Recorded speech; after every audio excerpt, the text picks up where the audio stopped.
جب بھی کوئی سائل کسی سے مانگتا ہے تو دو طریقے ہوتے ہیں. کچھ سائل ایسے ہوتے ہیں جو کوئی بات نہیں کرتے سیدھا کے ہاتھ ملاتے ہیں. ایک تو سائل یہ ہے.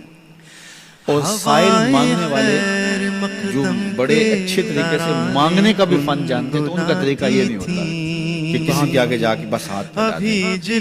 پہلے وہ اس کی تعریف پھر وہ اس کی رحم دلی کا ذکر کریں. پھر اس کے مالو اسباب جو اس کو دیے گئے ان کے قسم سے پھر اپنی وفاداری کا اظہار کریں. پھر چھوڑے پھیلاتے.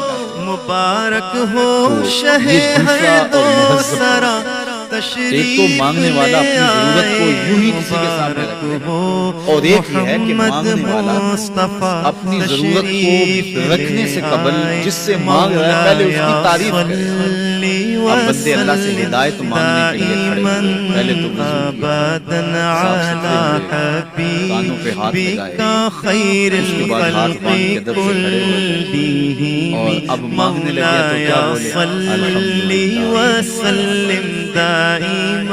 وہ آتے ہیں نا مانگنے والے دروازے پہ دوبارہ بس کر رہے فلاں ہو فلاں ہو وہ تعریفیں کرنے لگے. تو یہ مرحلہ ہوتا ہے. ابھی اس نے سوال لب پہ نہیں لایا ہوتا تو گھر والا پہلے بچوں کہتا ہے جا اتنے پیسے سو دے.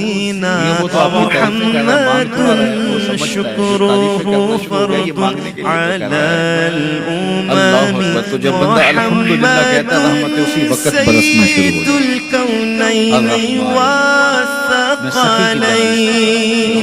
محمد سید الکونین والثقلین والفریقین من عرب ومن دنیا کا بھی مالک ہے آخرت کا بھی مالک. پھر اس کے بعد اگلی بات کیا کہتے ہیں یا کا نعبد بادشاہ انس و جان سرور کونین سلطان عرب شاہ ایک سائل ہوتا ہے جو بائی پاس تو چلتا ہے ایک دن جبریل سے کہنے لگے شاہ امم تم نے دیکھا ہے جہاں بتلاؤ تو کیسے ہے ہم.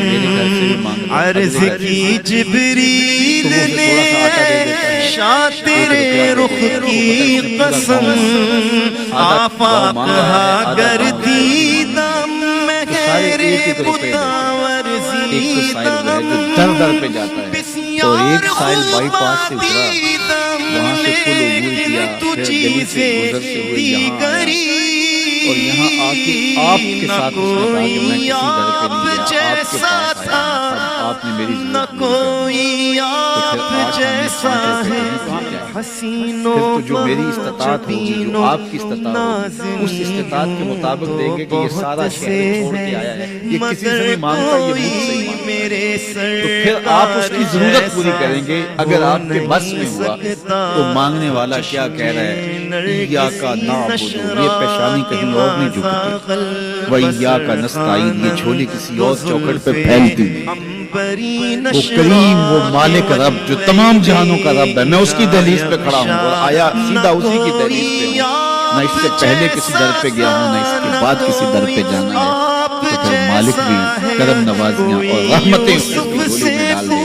اب اتنی لمبی تمہید باندھنے کے باوجود مانگا ذرا غور کیجئے یہ وہ ہے جو ہم ہر روز ہر نماز کی ہر رکعت میں مانگتے ہیں اور مانگنے کا طریقہ کتنا خوبصورت ہے اور مانگنے والے یوں ہی مانگا کرتے ہیں.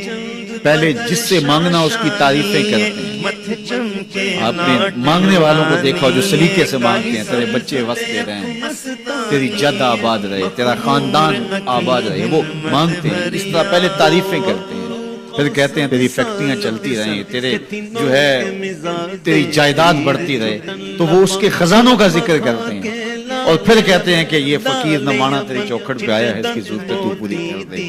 اب بندہ بھی اللہ کے حضور جب حاضر ہوتا ہے تو مانگنے کا سلیقہ کیا سب سے پہلے کہتا ہے الحمدللہ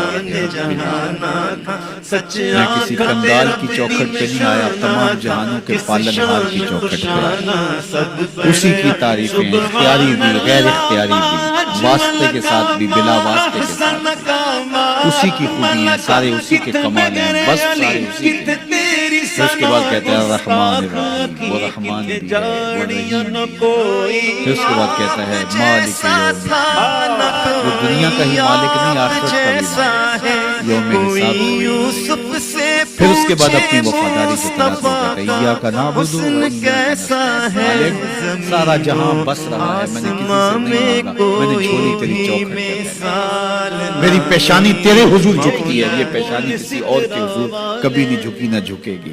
یہ سب عرض کرنے کے بعد پھر مانگتا گیا اہدنا الصراط المستقیم، مالک مجھے سیدھی راہ پہ چلا، میں تیرے حضور آیا ہوں، مجھے ہدایت کا نور عطا کر۔ انشاءاللہ یہ ہدایت کیا ہے اور ہدایت کی قسمیں کیا ہیں، اور پھر اس دعا کا جواب اللہ کی طرف سے کیا ہے۔